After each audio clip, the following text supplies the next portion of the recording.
Mais avant cela, direction Signy-l'Abbaye, où un projet photovoltaïque citoyen est mis en place. Sébastien Valente, Daniel Samulzik. Des panneaux photovoltaïques qui fleurissent sur les toits. À Signy-l'Abbaye, c'est une centrale villageoise qui a été créée en 2017, un collectif de sociétaires qui s'est engagé dans la transition énergétique, comme Christian, l'un des premiers à franchir le pas.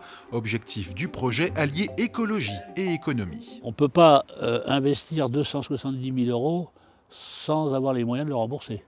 Donc l'intérêt économique, c'est de revendre toute notre production à EDF ou à un autre opérateur, dont on a choisi EDF, avec un contrat de 20 ans, où on est sûr du prix pendant 20 ans, à minima.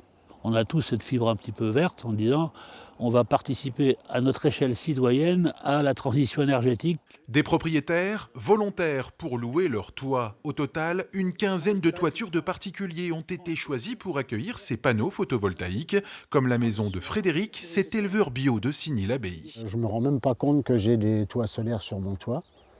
Et ouvertement, ça fonctionne. Je reçois un petit chèque même tous les ans. C'est pas énorme, mais voilà, moi ça m'a rien coûté et je suis content de participer.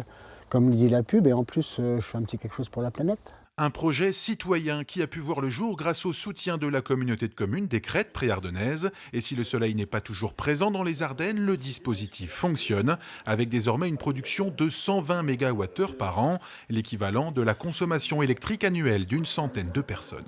Et ce qui compte, c'est la durée d'éclairage, et ce n'est pas la chaleur qui est développée par le soleil, mais c'est la luminosité qu'il procure. Donc, si vous voulez, bien sûr, on a des temps d'éclairage, c'est-à-dire absence de nuages un peu plus faibles que dans le sud, en gros 20% de moins que dans l'extrême sud de la France. Voilà. Mais donc ça fonctionne. Il faut quand même savoir que ce sont les pays du Nord qui sont les plus avancés dans ce domaine. Pour développer le projet, la centrale villageoise est à la recherche de nouvelles toitures. La prochaine installation aura lieu très bientôt sur le toit de cette usine désaffectée et d'autres projets de centrales sont prévus sur le territoire, notamment du côté de Poitéron.